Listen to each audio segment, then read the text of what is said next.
Le Sud, c'est un drôle de terme à la mode.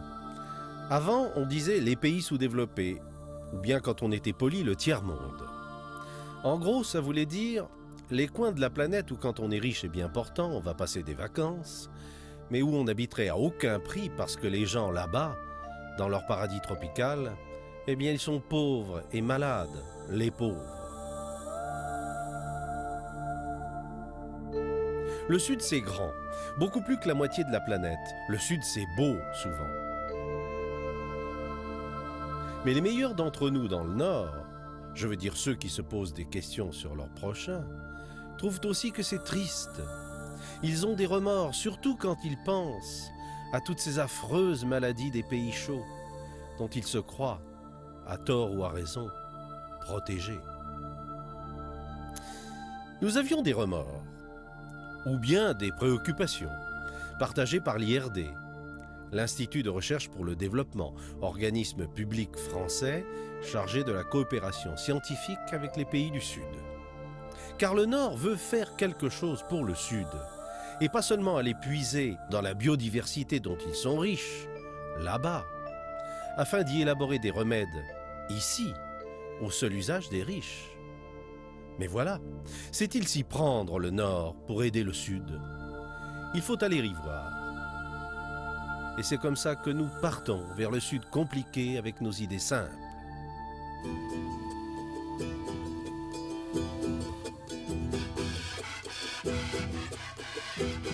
Bolivie, pays rêvé du tourisme de haute montagne. Glacier à couper le souffle, herbes folles, lamas dédaigneux.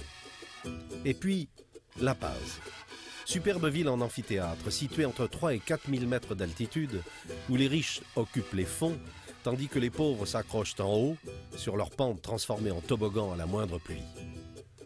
Mais cette Bolivie des Andes n'occupe que 23% du territoire, et le reste, tout le reste du pays, 4 000 mètres en dessous, ne ressemble en rien à ces terres arides et nues. Pour rejoindre l'autre Bolivie, l'amazonienne, nous nous embarquons sur la route de la mort, la terrible Carretera de la Muerte, bordée des tombes de ceux qui ont dégringolé 1000 mètres plus bas.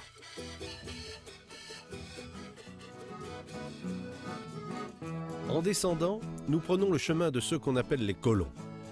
Poussés par la pauvreté, ils ont massivement quitté leur haut plateau désolé mais salubre et tentent d'exploiter en bas les 25 hectares que l'État alloue à chaque chef de famille. Mais les colons ne sont pas immunisés contre les parasites que les Indiens du bas, les Chimanes, combattent depuis des siècles avec les moyens du bord. Les Chimanes, nomades à l'origine, ont toujours pratiqué la culture sur brûlis. Mais aujourd'hui, pour créer du pâturage, on dévaste la forêt et les Chimanes, sédentarisés, perdent leur savoir ancestral. Alors les maladies parasitaires explosent, dont la leishmaniose. Alors les leishmanioses sont en fait un complexe d'infections parasitaires dû à un parasite, un protozoaire flagellé que l'on appelle la leishmanie. Ce parasite en fait est transmis par la piqûre d'un insecte vecteur. C'est un petit moucheron de très petite taille puisqu'il fait 2 à 4 mm que l'on appelle le phlébotome. Les leishmanioses menacent la santé de 350 millions de personnes dans le monde et ceci dans 95 pays répartis sur 4 des 5 continents. La leishmaniose est d'abord cutanée. Elle produit des ulcères perforants qui guérissent mal. Mais elle récidive souvent, parfois 20 ans, 30 ans après, sous une forme muqueuse, et l'on comprend pourquoi on l'a nommée alors lèpre blanche. Sous sa forme viscérale, elle tue. C'est ici, sur les terres infestées de la mission d'El Martirio, qu'une communauté villageoise de Chimanes sédentarisés, coupés des pratiques médicales de leurs ancêtres, espèrent en vain les secours de la médecine occidentale et en attendant combattent leur maladie avec n'importe quoi. Nous sommes guidés par le père Christian Frézard, missionnaire en poste en Amazonie depuis 20 ans. Christian fait aux villageois un beau sermon où l'enseignement de l'évangile et l'approche sociale de la maladie ne font qu'un. Nous pouvons nous aider mutuellement. Ça se peut. Il faut y aller. Il faut commencer. On est venu avec des amis, et puis on a vu que les petits-enfants ont les yeux à demi fermés. Qu'est-ce qu'ils ont comme maladie? Hein? Il faut trouver de la pommade. Il faut se bouger un petit peu. Et l'ivrogne va dire « J'ai pas de pognon !» Voilà ce qu'il va dire. Mais pour avoir de la chicha, pour de l'alcool, pour de la bière, ça, j'ai de l'argent. Mais pour le médicament, pour aider sa femme, hein? Ah non, oh là là là là, j'en ai pas. Bon, maintenant Santiago va nous dire, à propos de tous ceux qui sont venus ici, s'ils ont eu la leishmaniose, s'ils se sont guéris, s'ils suivent un traitement. Je me suis soigné avec le feu. Avec le feu? Tu t'es brûlé? Avec une braise sur la jambe? Et maintenant tu ne ressens plus rien? Ah, il faudrait quand même te soigner avec un médicament maintenant. Et il ne faut pas tarder. Et comment vous êtes-vous soigné? Avec des feuilles de tabac. Un médicament moderne du Nord, très bien. Mais il n'y a que le glucantime, un dérivé de l'antimoine, efficace surtout s'il est injecté très régulièrement pendant 1 mois, et en principe sous surveillance médicale car il est hautement toxique, entraînant des troubles rénaux, hépatiques, cardiaques. Or, comment hospitaliser dans la jungle? Même Pedro, l'instituteur du village, n'en sait rien. Christian n'ignore pas que le traitement par le glucantime est toxique, qu'il nécessiterait une hospitalisation, mais il est confronté à l'urgence. Allons voir Jacobo Nate, l'infirmier local, qui nous raconte comment soigner une femme enceinte avec des méthodes éprouvées, puisque le glucantime lui est interdit. Si la plaie, l'ulcère, se trouve sur le bras, alors on lui dit qu'il faut qu'elle applique de la glace sur cet ulcère. Et en 15 jours, l'ulcère a été fermé. C'était une femme enceinte et c'est notre méthode pour aider les femmes enceintes qui se demandent vraiment comment elles peuvent guérir. Sur les terres des colons, éleveurs de bétail ou ganaderos, les chimanes, devenus vachers, sont encore plus démunis qu'en forêt.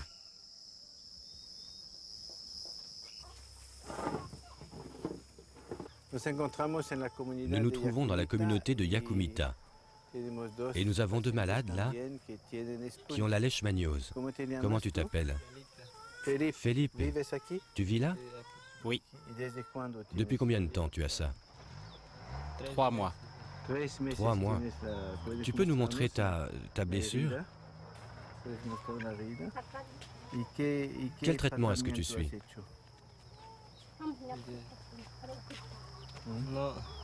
Rien du tout. Et qu'est-ce que tu mets là-dessus? Rien du tout. Tu peux enlever pour montrer ta blessure? Allez, montre ta blessure au père. Felipe ne la montrera pas. Il est bien trop pudique. Et pourquoi tu ne vas pas à Palma? Il faut que tu ailles au centre qui est là-bas. Et non, ils ne veulent pas avoir d'injection. Ils ont peur. Ils ont peur de l'injection. Allez, allez, on y va, on va à Palma. Christian a donc forcé, gentiment mais fermement, les 2 frères à l'accompagner à l'hôpital de campagne tenu par une ONG, venue pour 2 ans, et dont il craint qu'elle ne songe déjà à plier bagages. Vous avez vu un grand gaillard comme ça? Il a peur d'une piqûre. Hein? Alors il faut tout de suite lui dire, écoute, bon, tu vas avoir cette maladie qui va te monter au nez, qui va te monter aux oreilles, au palais, et puis tu l'auras pendant 30-40 ans de ta vie. Ou bien en 20 jours, on te la soigne. Hein? Et puis ici, ils font des demandes pour 50 boliviens. Or toi, qu'est-ce que ça te coûte de faire 5 kilomètres? Il en fait des centaines dans le monde pour aller chasser et tout ça. Mais il faut maintenant qu'on essaye de le décider, hein, pour que lui, il paye ses 50 boliviens et puis qu'il vienne chaque matin pendant 3 semaines. Ça n'est pas si simple. 50 boliviens, c'est un peu plus de 7 $. Et Yucumo n'est qu'un campement d'ouvriers agricoles et de bûcherons sans le sou. Pourtant, 7 $ ne sont bien sûr qu'un forfait calculé au plus juste. Le médicament en lui-même est bien plus cher.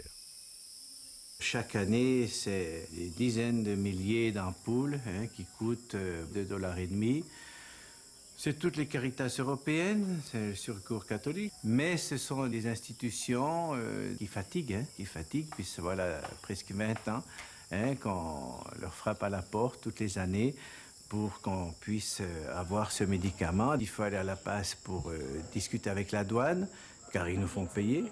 Moi, des fois, je dois me bagarrer avec ces gens de la douane qui se remplissent les poches avec des médicaments qui ne sont pas pour nous, qui sont pour les plus pauvres. Nous sommes un peu fatigués de toujours demander au gouvernement, à l'État, au ministère. Ils nous disent non, l'argent que nous avons pour la lutte contre la leishmaniose, c'est pour payer nos secrétaires, notre bureau, ce que nous dépensons, nos dépenses du ministère, et c'est tout. Et nous ne voyons jamais rien arriver. Alors, bien sûr que dans le diocèse où nous sommes, nous essayons de faire tout ce qu'on peut, mais des fois, il se passe des mois que nous n'ayons pas le médicament, la glucanthimée. Alors, bien sûr, ça se multiplie, les besoins et les malades. Alors, soigner les pauvres avec des médicaments de grosses firmes du Nord n'est peut-être pas une solution adaptée au Sud. Il existe encore des Chimanes instruits dans la tradition. Javier est de ceux-là. Avec lui, nous descendons le fleuve lent, à la recherche de la plante miracle de ses ancêtres, l'Evanta en dialecte local, la Gallipea longiflora des savants.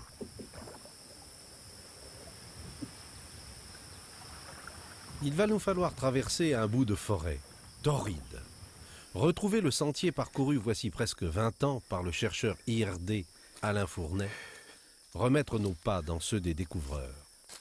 C'est déjà Christian qui, familier des Chimanes, avait mis Fournet en rapport avec eux. Et comme Fournet est non seulement un bon scientifique, mais encore un baroudeur, il a foncé. Bon, Javier, ça fait une demi-heure qu'on marche, depuis la mission, et on arrive ici, dans cet endroit. Ah, oui, voilà la plante. On l'utilise pour la leishmaniose. Mais et pourquoi encore? Eh bien d'abord, pour les morsures de vipères. Je suis allé à Fatima et je travaille avec les Chimanes, et les Chimanes m'ont montré cette plante que j'ai récoltée. Ensuite, la plante a été ramenée au laboratoire à La Paz. On a fait les premiers tests biologiques de criblage et on a trouvé qu'il y avait une activité anti-leishmanienne. Dans une maison chimane connue de Javier, on prépare pour nous l'écorce de l'Evanta.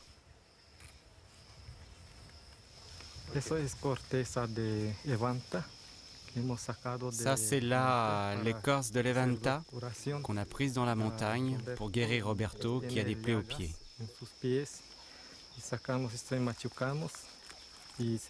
Nous prenons ça, nous le faisons chauffer et on le place sur le pied. Et nous, là, la guérison se produit de nuit jusqu'au lendemain matin. Avec ça, on enlève le pansement le matin et le pied est tout à fait blanc. C'est guéri. Ça, c'est le procédé traditionnel. La procédure scientifique consiste, elle, à tirer par synthèse chimique des molécules 100 fois plus actives de l'Evanta. Comme ce sont des molécules très simples, pour les chimistes, on a tout de suite pensé à la synthèse chimique pour produire des très grosses quantités de molécules qui, après, vont vous permettre d'aller beaucoup plus loin dans l'investigation, pharmacologique, toxicologique, et si jamais ça passe toutes ces barrières, après, vous passez en phase de clinique 1. À partir de la plante elle-même, en particulier à partir des feuilles, moi je pense que j'avais trouvé le moyen de fabriquer un vrai médicament, c'est-à-dire un médicament avec des procédés très simples, qui coûtaient pas cher. On avait chiffré avec une industrie pharmaceutique bolivienne qu'on faisait un traitement pour $25. 25 $? Au lieu des 150 représentant le coût réel du traitement par le glucantime, tout le monde a dû se précipiter sur cette découverte.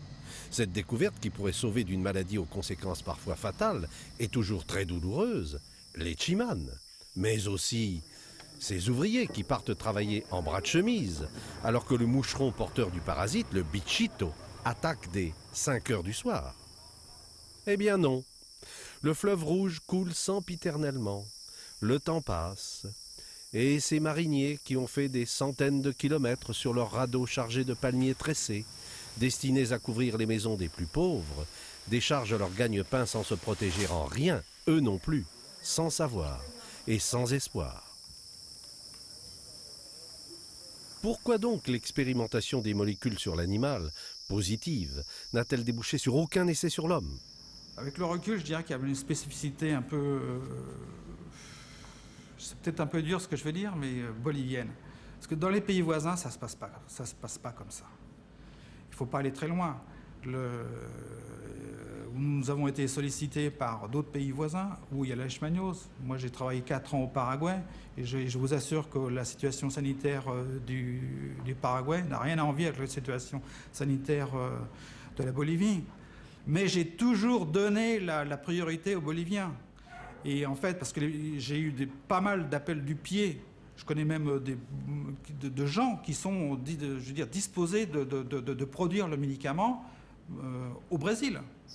Alors c'est la faute au sud? L'affaire semble bien embrouillée. L'IRD découvre une plante, synthétise une molécule, puis en concède le brevet à la Bolivie, lui réservant les retombées financières du médicament, à condition qu'elle le produise. Et rien ne se passe.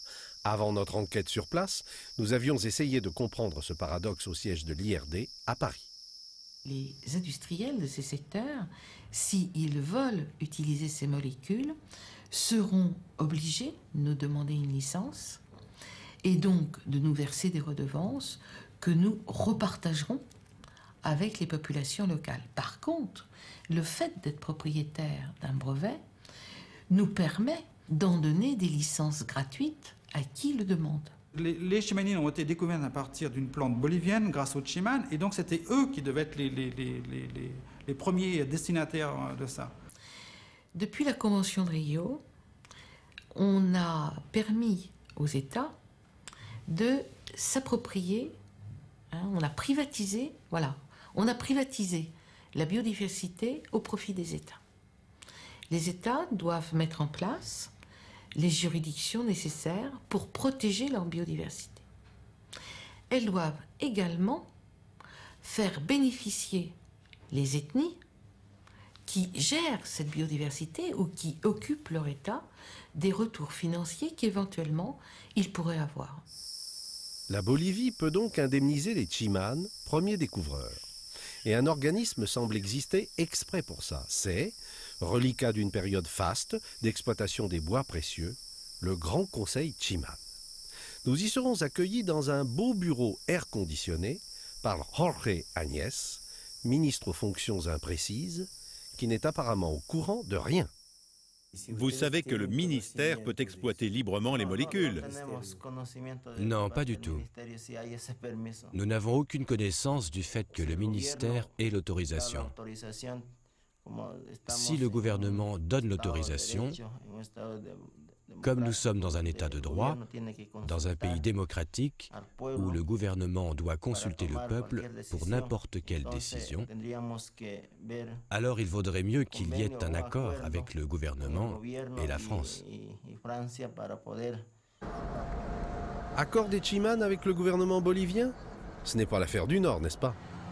Accord scientifique entre Bolivie et France? Mais il existe déjà depuis presque 2 ans. Poursuivons donc l'enquête à La Paz, où chercheurs et administrateurs vont sûrement se liguer pour nous donner la clé du mystère. Loin de l'Amazonie, combien La Paz nous semble moderne et cossue, hollywoodienne presque. Certains bâtiments, apparemment utiles, tels la faculté de chimie, y sont néanmoins dans un état d'inachèvement ou d'abandon assez poignant. C'est là que nous avons rendez-vous avec Alcira Angelo, l'une des 2 chercheuses boliviennes partie prenante du brevet déposé par Alain Fournet, et soutenu par l'IRD.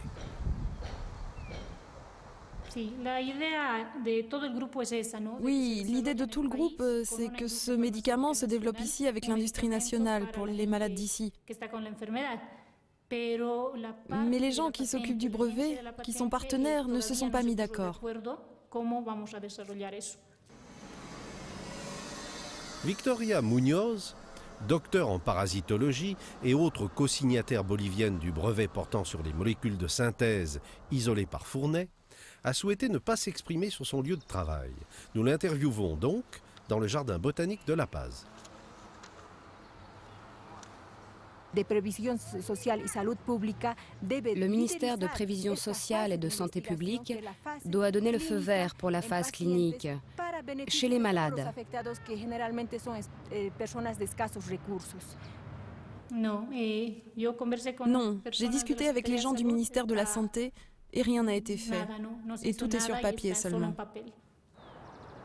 Le seul personnage vraiment officiel de cette enquête, le docteur Molinedo, s'exprime au nom du fameux ministère de la Santé, mis en cause à plusieurs reprises. Il le fait volontiers, mais avec, nous semble-t-il, un peu d'embarras. Il faut appuyer seulement.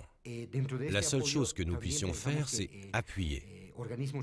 Et cet appui, nous pensons que les organismes internationaux peuvent aussi le donner financièrement.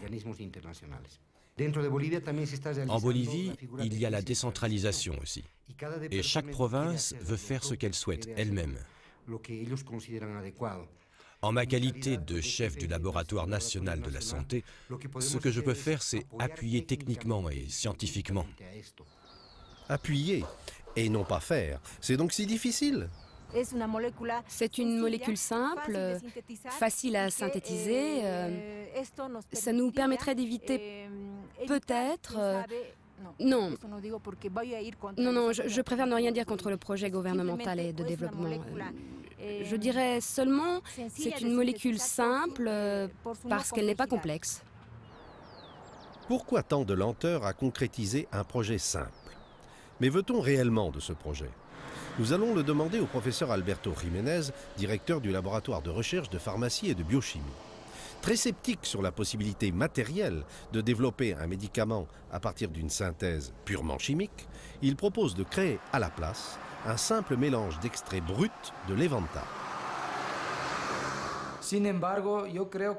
Je crois que le travail avec l'IRD est un travail de coopération. Et il faut apprendre à écouter les deux côtés du parti. La proposition d'Alain Fournet, elle est bien, elle est respectable, et il veut faire de la synthèse. Mais il s'est passé 10 ans, et l'appui pour travailler là-dessus manque toujours. C'est pourquoi, moi je crois que sa position est respectable, mais il pourrait comprendre qu'il y a une alternative différente de la sienne, et différente de la synthèse. La plante a beaucoup de possibilités du côté de ses alcaloïdes. Et elle peut être un excellent point de départ pour un médicament.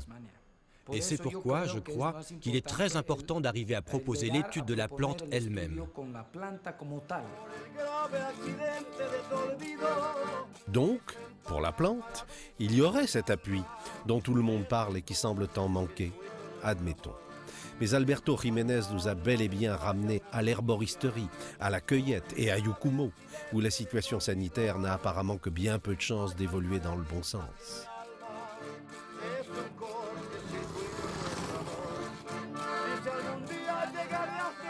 Alors, l'enquête est finie? Qui est responsable? Le Nord, trop arrogant ou maladroit? Le Sud, trop susceptible et d'un nationalisme mal placé? La pauvreté endémique d'un pays pourtant riche en ressources et en hommes?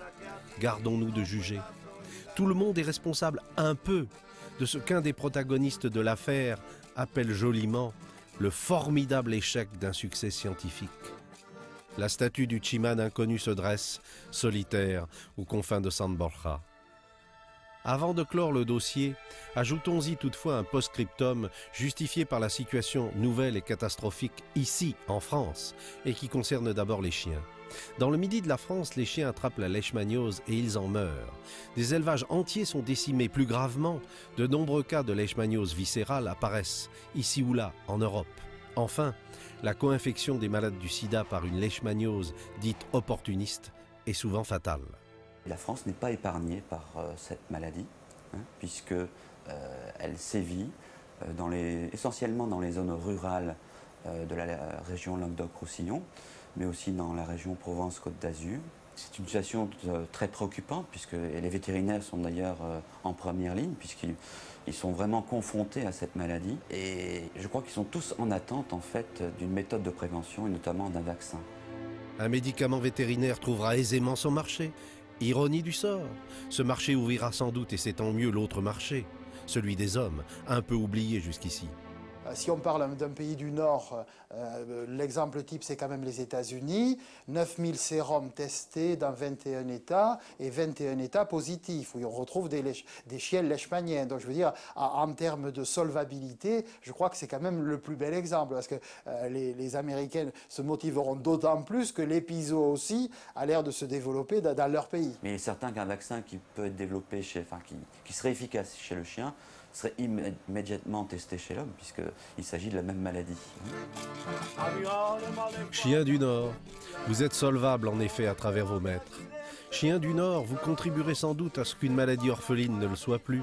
Et grâce à vous, un enfant de l'Amazonie sera préservé de la forme muqueuse et défigurante de la leishmaniose que son père craint tant pour lui.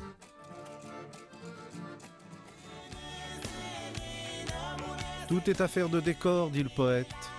Eh bien, changeons de décor, de continent, de contexte. Presque aux antipodes, un peu au-dessus du tropique du Capricorne, s'étend la langoureuse, la paresseuse Nouvelle-Calédonie. Nouméa, sa capitale, est un joyau, un petit Nice du Pacifique, où tout semble avoir été fait pour l'enchantement des amateurs de mer. Plus de la moitié des 200 000 habitants de l'ensemble calédonien vivent ici, et s'en trouvent plutôt bien. Ici, en effet, le bien-être, du moins apparent, est palpable, et il n'y a pas d'insoluble problème de santé. La Calédonie dispose d'un réseau médicalisé relativement important, et même en brousse et dans les îles, il existe des dispensaires relativement bien équipés, que nous enverraient certains médecins de métropole sans aucun problème, avec des thérapeutiques et des médicaments de dernière génération.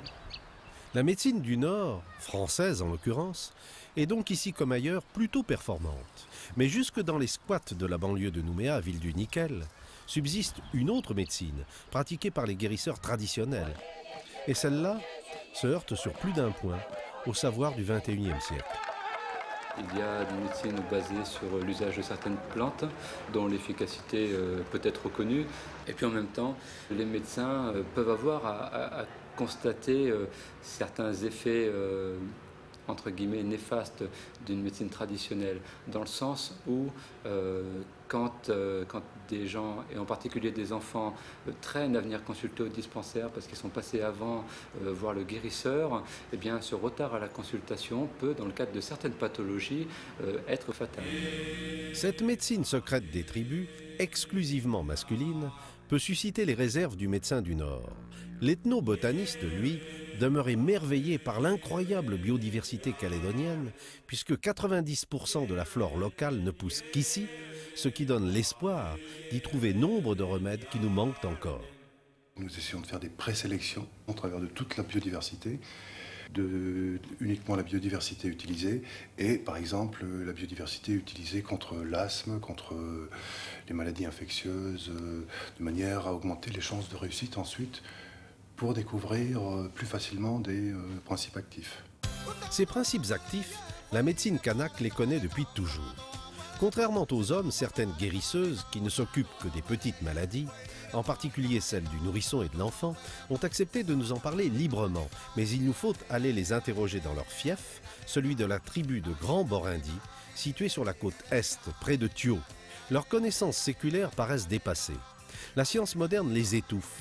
Mais ne peut-on concilier les cultures, trouver entre elles un équilibre utile pour l'avenir? Sans le chimiste kanak Édouard Naouia, nous n'aurions pu d'ailleurs accéder à ce savoir des femmes. La richesse de ces territoires est enviée par beaucoup de firmes industrielles, pharmaceutiques ou cosmétiques ou autres.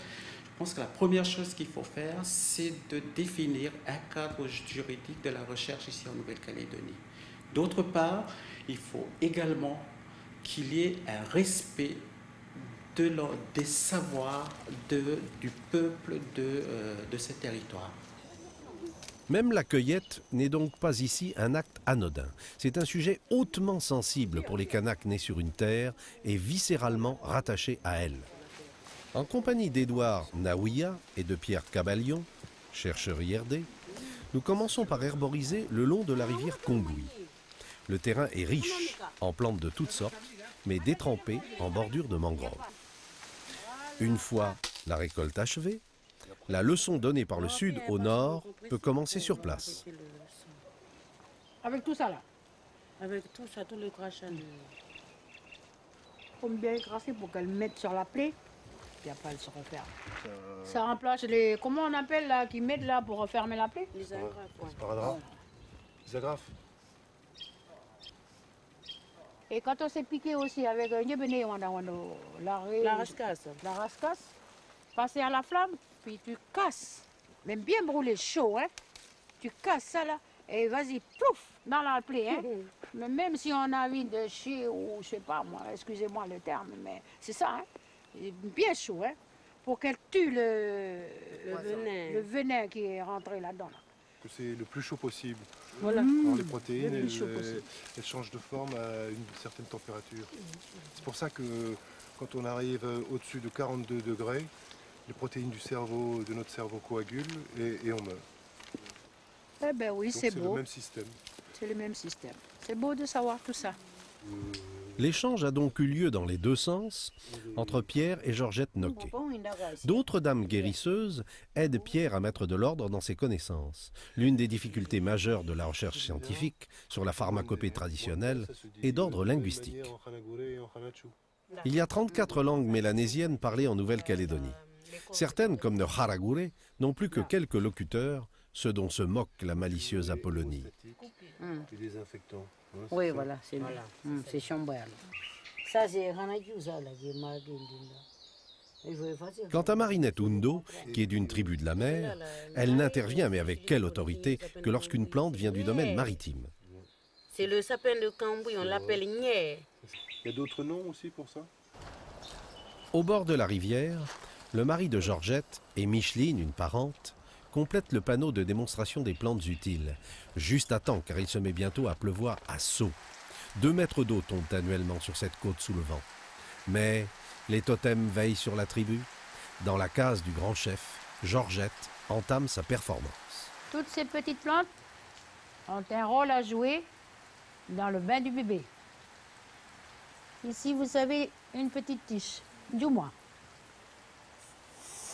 Quand on souffle dessus, sert à souffler dans les oreilles. Georgette Noquet n'a jamais parlé devant une caméra. Mais c'est une conteuse et une guérisseuse reconnue et elle croit à la transmission du savoir. Toutes ces plantes, quand on les aime bien, ce sont des plantes vivantes. Quand on s'en sert bien, quand on les respecte et quand on les prend pour s'en servir là où qu'il faut, elles nous donnent ce qu'eux ils ont pour nous aussi. Toutes très différentes de forme, de texture, de couleur, les plantes calédoniennes recèlent des richesses insoupçonnées. Mais leur usage se perd peu à peu, puisqu'aujourd'hui, par exemple, le bain du bébé n'a plus lieu d'être, les femmes accouchant au dispensaire le plus proche. Actuellement, je pense que les gens qui possèdent ces savoirs traditionnels pensent qu'ils sont condamnés, plus ou moins, et que probablement ils passeront aux profits et pertes d'un développement qui pourrait être différent. On pourrait imaginer justement dépasser le stade du folklorique pour dire que ces connaissances d'abord sont un patrimoine utile, non seulement dans le domaine des plantes médicinales, mais des plantes comestibles, des plantes tinctoriales, tant qu'il n'y a pas que le nickel. C'est donc peut-être la recherche du Nord la plus pointue qui sauvera cette tradition culturelle. Pour le moment, herborisation et cueillette aboutissent au splendide herbier du Pacifique que gère l'IRD. Mais pour que ce précieux savoir accumulé serve vraiment sur place, il faut d'urgence former des chercheurs kanaks. Un seul médecin kanak exerçant sur le territoire et à Nouméa, c'est trop peu. Et le vice-président de l'Université de la Calédonie, Édouard Naouia, montre la voie de l'espoir. L'insularité, c'est bien, mais il y a autre chose. Je voudrais qu'à un moment, un moment, les jeunes de ces territoires puissent partir. Partir pourquoi? Parce que il y a autre chose à découvrir, il y a autre chose à voir, il y a autre chose à apprendre des autres communautés. Partir donc, pour se former au nord comme chercheur de haut niveau, et puis revenir, et retrouver au sud le savoir des anciens, afin de le transmettre sans renier l'apport de la modernité. Est-ce un rêve?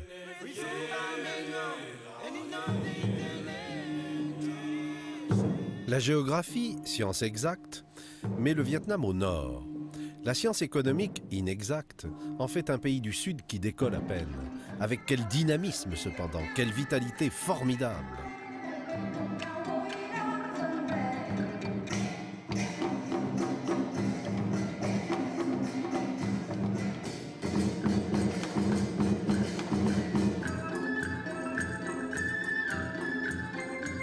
L'art traditionnel des marionnettes sur l'eau ne fait que mettre en scène avec grâce les pratiques ancestrales de l'agriculture, de l'élevage, de la pêche. Il ne fait qu'imiter la gestuelle quotidienne d'un peuple qui, justement, sait si bien faire jouer la grâce et l'harmonie en toutes choses qu'on s'étonne en apprenant qu'il souffre lui aussi dans sa chair de certains des maux du sous-développement.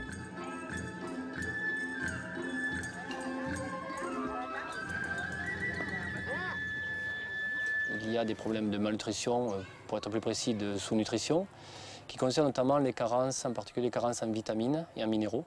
Donc on peut très bien voir des enfants apparemment en bonne santé, mais uniquement des dosages, par exemple des prélèvements sanguins, des dosages, des analyses permettront de voir qu'ils ont des carences, ou alors aussi des mesures par exemple de taille par rapport à leur âge permettront de définir que ces enfants-là n'ont pas grandi jusqu'à leur potentiel et donc présentent un retard de croissance. La sous-nutrition est un problème de dimension nationale au Vietnam. Elle contribue à freiner gravement notre développement. Il y a des carences en vitamine A et en minéraux qui entraînent des maladies. C'est l'une des grandes causes sur lesquelles nous allons porter tous nos efforts. Alors, la coopération entre la France et le Vietnam pour ces problèmes de malnutrition a démarré à partir de l'enquête nationale de 1995 qui avait montré donc, que l'anémie était très prévalente au Vietnam. Et il y a une demande de la part des Vietnamiens d'une expertise du problème et des solutions à pouvoir y amener. Il y a plusieurs stratégies. Alors, en ce qui concerne la carence en fer, nous allons travailler plus particulièrement, nous travaillons sur deux stratégies, une étant la supplémentation en fer et l'autre l'enrichissement en fer d'un aliment qui est consommé par l'ensemble de la population. Cet aliment, c'est le Nuoc Mam, sauce de poisson fermentée d'un usage populaire, constant et universel, du petit déjeuner au repas du soir. La fabrication du Nuoc Mam, que l'on produit partout, commence évidemment avec la pêche. À Duy Hoa, petite île de la baie de Hoi An, au centre du Vietnam, on fait sécher les petits poissons et on les met à macérer dans des cuves. Mais les fabriques modestes que l'on trouve dans les moindres villages utilisent aussi des gros poissons que l'on découpe en quartiers et dont le jus protéiné, après quelques jours, s'affine de bac en bac et aboutit à la sauce indispensable. Il y a aussi de grosses usines qui traitent le poisson dans de vastes réservoirs puis dans des jarres. Procédure un peu repoussante d'aspect et fort odorante mais subtile, car le Nuoc Mam, comme le vin, peut se bonifier avec le temps. Il en existe 6 catégories, du plus grossier, celui dont on hâte la maturation en faisant bouillir l'émulsion d'eau et de poisson, jusqu'au plus subtil et au plus cher qui réclame une décantation longue et des contrôles sévères. Puis on le met en bouteille dans un joli balai de mains et de sourires.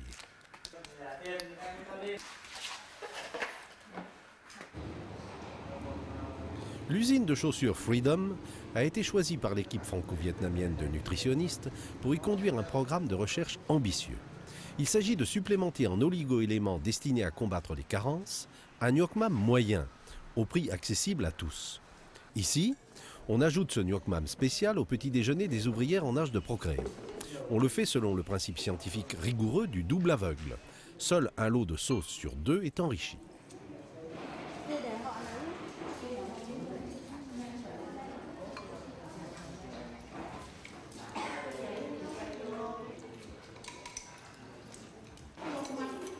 Plus tard, par une analyse de sang, on déterminera si les femmes dont la première grossesse se déroule sans problème sont bien celles qui ont bénéficié du lot dûment supplémenté.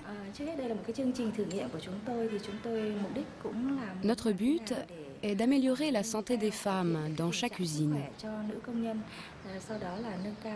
La phase suivante consistera à étendre ce programme à toutes les travailleuses. Avant de commencer ce programme, nous l'avons longuement expliqué aux ouvrières. Elles en ont compris tout l'intérêt et ont manifesté leur soutien unanime.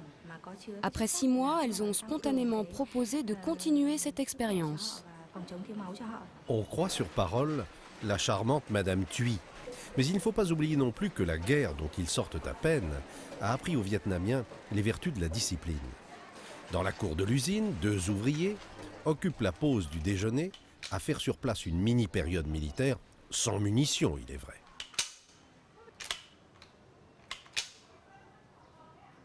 Mais la recherche scientifique peut prendre aussi d'autres formes.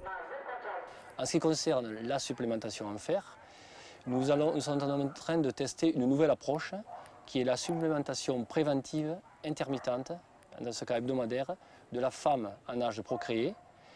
Le but étant de faire en sorte que la femme en âge de procréer prenne l'habitude de prendre un comprimé de fer folate toutes les semaines pendant la période fertile, ce qui devrait lui permettre normalement d'affronter la grossesse sans avoir de problème de carence en fer ou d'anémie.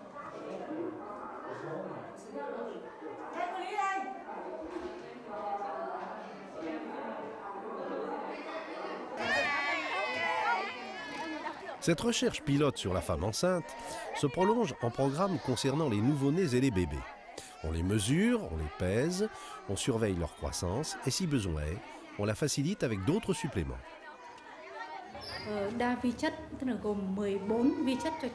Il s'agit d'un projet de supplémentation en vitamines et en minéraux pour les enfants de 10 à 12 mois.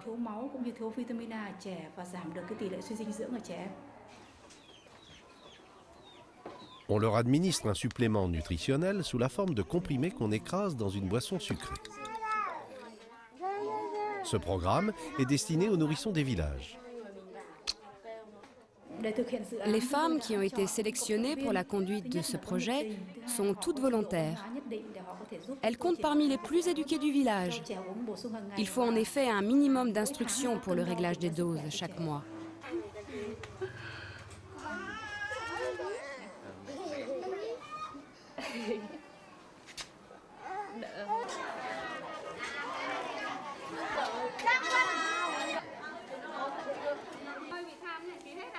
Dans les dispensaires ruraux répandus partout, les jeunes femmes se pressent donc.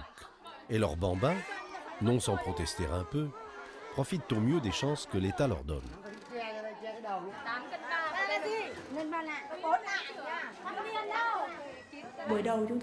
Au début, nous avons eu beaucoup de mal, car la mesure précise du taux en vitamines nécessite une prise de sang. Les mères de famille refusaient de faire piquer leur enfant. Maintenant, elles acceptent d'administrer le médicament à leur bébé.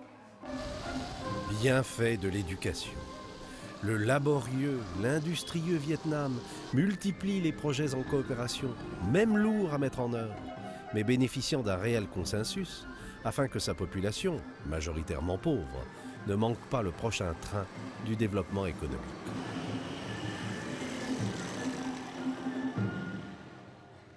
En ce qui concerne maintenant le retard de croissance, il y a une action de transfert de technologie qui a défini un aliment de complément de l'allaitement maternel équilibré et qui devrait permettre donc de prévenir le retard de croissance chez les jeunes enfants. L'aliment de complément est préparé à travers des unités privées. Donc l'IRD et le GRET ont fourni l'appui technologique et l'appui scientifique à travers un transfert de technologie pour mettre en place ces unités. Les farines sont fabriquées elles-mêmes par des machines qui sont faites localement, avec des produits locaux. Sản phẩm bột dinh dưỡng trẻ em thì bao gồm các nguyên liệu ngũ cốc của địa phương, trong đó có gạo, đậu nành. L'aliment de supplément pour enfants est constitué principalement de soja et de céréales locales comme le riz. On y adjoint également des produits vitaminés et des minéraux, principalement le calcium et le fer. Les procédés technologiques permettent d'obtenir des farines de faible viscosité, donc de bonne digestibilité et de haute valeur énergétique.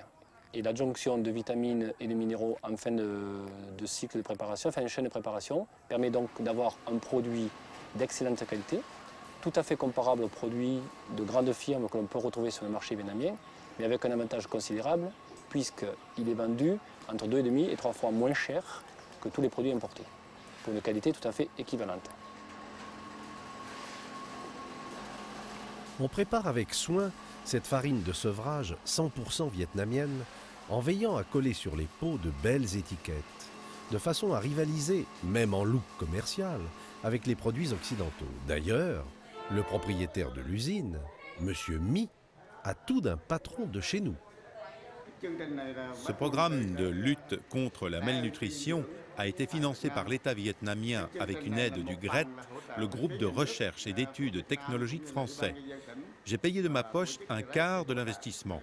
Nous sommes une entreprise privée et nous devons donc faire des bénéfices. Malgré tout, nous cherchons à fabriquer des produits à un prix raisonnable. Monsieur Mi possède aussi des hôtels et des restaurants. Mais il sait s'appuyer pour vendre ses farines sur les structures politiques qui permettent aux plus petits villages de monter des opérations de promotion originales. Les auxiliaires sont des personnes qui sont dans les villages environnants. L'usine vend à ces personnes-là le produit à un tarif de 8 000 dong, qu'elles-mêmes revendent aux mères de famille à 10 000 dong. Donc c'est avec ce bénéfice qu'elles pourront racheter après de nouveau de l'aliment de complément et continuer à le vendre. Maintenant, en contrepartie de la vente et de ce bénéfice qu'elles peuvent faire, elles sont tenues aussi de faire une éducation nutritionnelle au niveau de la mère à qui elles vendent le produit, c'est-à-dire d'une part la bonne utilisation de ce produit, mais aussi promulguer une bonne éducation et quelques recettes ménagères qui vont bénéficier à la bonne santé de l'enfant.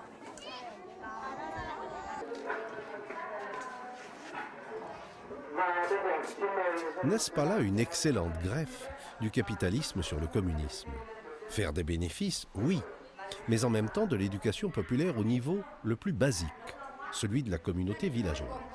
Ici, le style de la propagande politique est intelligemment mis au service d'une opération intitulée « Programme du repas raisonnable pour une famille ». C'est un concours et il y aura des prix.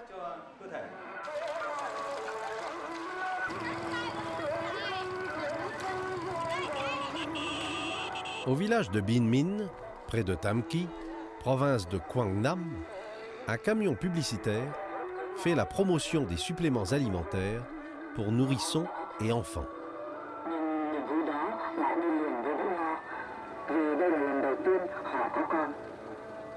Mais en matière de propagande réussie, rien n'aura atteint la qualité des spectacles montés à Tu Quoc, un village du district de Soc Son, province de Hanoï.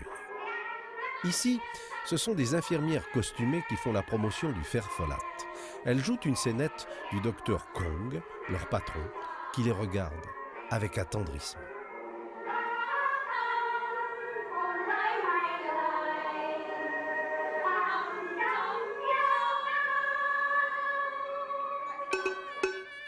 Un peu plus loin, dans un dispensaire encore plus modeste, ce sont les paysans eux-mêmes qui jouent. Mademoiselle Vitamine A chante. À elle se joindront Mademoiselle Iode et Madame Fer. Toutes trois célébreront le mérite du fer folate.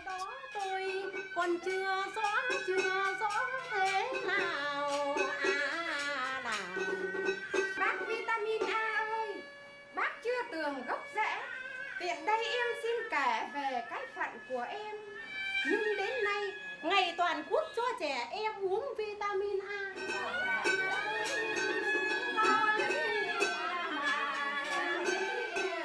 Une petite fille danse à son tour. C'est pour son bien que se donne la leçon.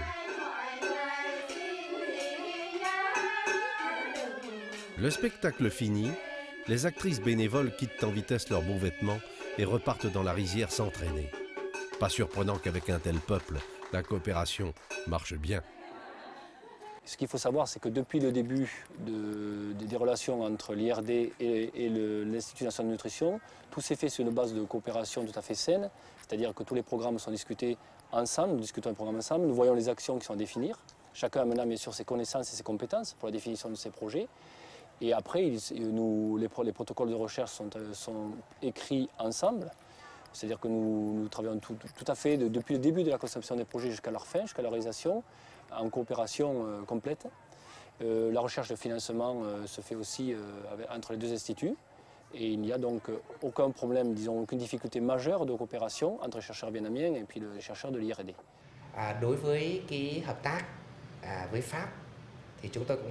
Ces dernières années, nous avons reçu une aide technologique essentielle, notamment de la part des chercheurs français. Grâce à cette aide, nous avons amélioré le niveau technique de nos cadres, de sorte que nous sommes prêts dans l'avenir à envisager des programmes de développement plus complexes.